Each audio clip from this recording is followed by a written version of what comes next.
नमस्कार दोस्तों। अगर आप एक महिला हैं और आपकी उम्र 45 साल से लेके 55 साल के बीच में है, तो आज का जो मेरा वीडियो है वो खास आपके लिए ही है। और अगर आप मेरा ये पूरा वीडियो आज देखेंगे तो आपकी काफ़ी समस्याओं का समाधान इस वीडियो के द्वारा हो जाएगा। होता क्या है कि महिला की जो पूरी उम्र है उसके 3 स्टेजेज हैं, या यूँ समझिए कि हम उसको 3 भागों में बांट सकते हैं। एक उसका जन्म से लेके और फर्स्ट पीरियड आने तक, एक अवस्था उसकी होती है एक पीरियड, पहला पीरियड आने से लेके और पीरियड ख़त्म होने तक, जो लगभग 13-14 साल से लेके और 45 साल तक सामान्यतया अपन मानते हैं। और तीसरी स्टेज होती है जो 45 साल के बाद वाली होती है, या जिसको पोस्ट रिप्रोडक्टिव एज बोलते हैं। तीसरी अवस्था वो होती है जो 45 साल से और 55 साल की जो उम्र होती है, इसके अंदर महिला के शरीर के अंदर बहुत ही ज़्यादा परिवर्तन होता है और उसका गहरा प्रभाव उसके मन और मस्तिष्क पर पड़ता है। इसलिए महिला को इस अवस्था में होने वाले परिवर्तनों का ज्ञान होना चाहिए, क्योंकि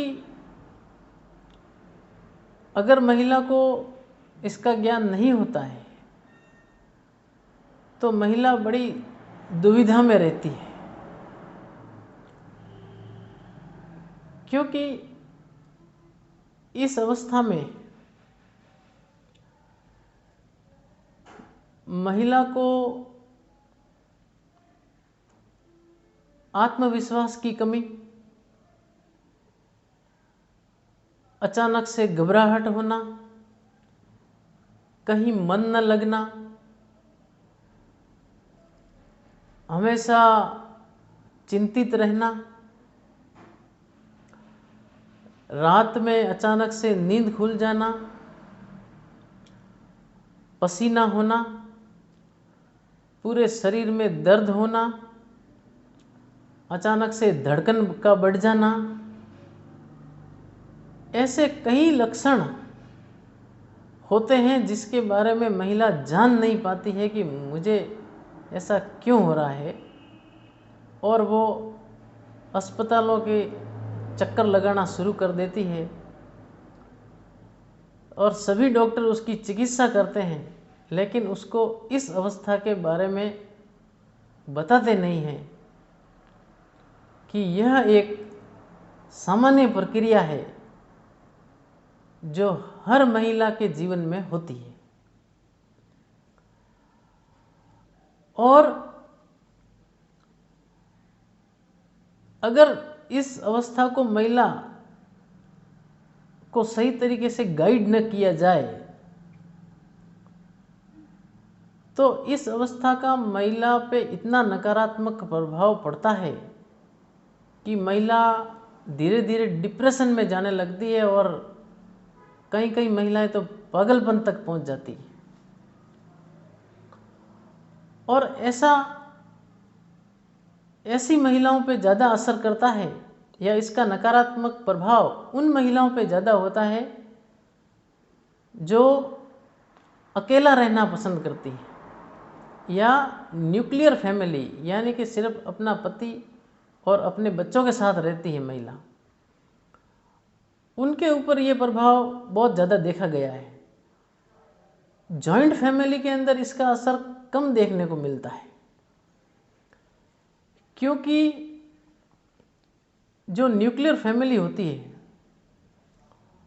उसमें महिला की इस उम्र में बच्चे बड़े हो जाते हैं, वो अपनी एजुकेशन के लिए, हायर एजुकेशन के लिए घर से बाहर चले जाते हैं, हस्बैंड अपने कामों में बिजी होते हैं, तो महिला घर में अकेली होती है और फिर उसको ये सारे सिम्टम होते हैं, तो वो धीरे धीरे धीरे धीरे डिप्रेशन में जाना शुरू हो जाती है। जॉइंट फैमिली का ये फायदा होता है कि कई महिलाएं होती है, जिसमें कुछ महिलाएं ऐसी होती है जो इस उम्र से गुजर चुकी होती है, जो उसको गाइड करते रहती है कि इस उम्र में ऐसा होता है। कुछ महिलाएं यंग होती है जो उनको हर समय संभालने के लिए तैयार होती है, और छोटे छोटे बच्चे होते हैं जिनके साथ उनका खेलना समझ लो या उनका टाइम पास होता रहता है। तो महिला को इस उम्र का पता नहीं चलता है, इस जो अवस्था है इसको पता नहीं चलता है और ये उम्र कब गुजर जाती है। लेकिन एकल महिला या न्यूक्लियर फैमिली के लिए बड़ी तकलीफ दे होती है। आगे मैं इसको किस तरीके से आयुर्वेद के द्वारा हम इस अवस्था को समझ सकते हैं या संभाल सकते हैं, उसके बारे में चर्चा करूंगा। उससे पहला मेरा निवेदन है कि मेरे चैनल को आप सब्सक्राइब कीजिए, लाइक कीजिए, शेयर कीजिए और घंटी का बटन दबाना ना भूलें, क्योंकि मैं हमेशा आपके लिए एक नया वीडियो लाता हूं। तो जो भी मेरे चिकित्सक साथी हैं या जो महिलाएं देख रही हैं, सबसे पहले आपको अपने धर्म के अनुसार भजन, कीर्तन, नमाज, तिलावत ये सब शुरू कर देना है। और योगा, प्राणायाम, ध्यान ये सारी चीज़ें आपको करनी चाहिए, ये एक्टिविटी आपको बढ़ा देनी चाहिए। और आपको बिजी रहना चाहिए, अपने फ्रेंड्स से मिलना चाहिए, अपने रिश्तेदारों से मिलना चाहिए, उनको घर बुलाना चाहिए, तो आपको बहुत ही इसमें फ़ायदा होगा। उसके बाद आपको खाने पीने पे बहुत ध्यान रखना होगा। आपको फाइबरस फूड ज़्यादा लेना होगा, आपको हरे पत्तेदार सब्जियां, ग्रीन वेजिटेबल का उपयोग ज़्यादा करना होगा, जिससे कि आपका जो पाचन तंत्र है वो सही रहेगा। वरना इस उम्र की महिलाओं में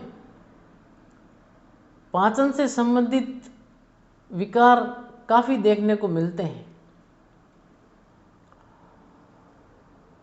और कैल्शियम का अवशोषण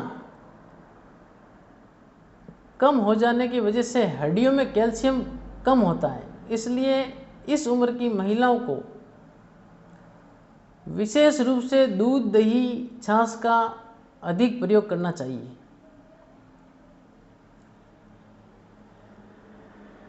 और आयुर्वेदिक औषधियाँ जो एक अच्छे आयुर्वेद चिकित्सक की सलाह से या आप मुझसे सलाह लेकर भी, और उनका उपयोग आपको ज़रूर करना चाहिए। जैसे कि अश्वगंधा है, शतावरी है, बला है, देसी घी है गाय का, ऐसी और भी औषधियाँ हैं जिसके बारे में आप जानकारी ले सकते हैं। इस तरीके से आप इस आने वाली अपनी उम्र 45 साल से 55 साल की, जिसको कि डॉक्टरी भाषा में प्रीमेनोपॉज और मेनोपॉज बोलते हैं, उसको आसानी से निकाल पाते हैं। धन्यवाद।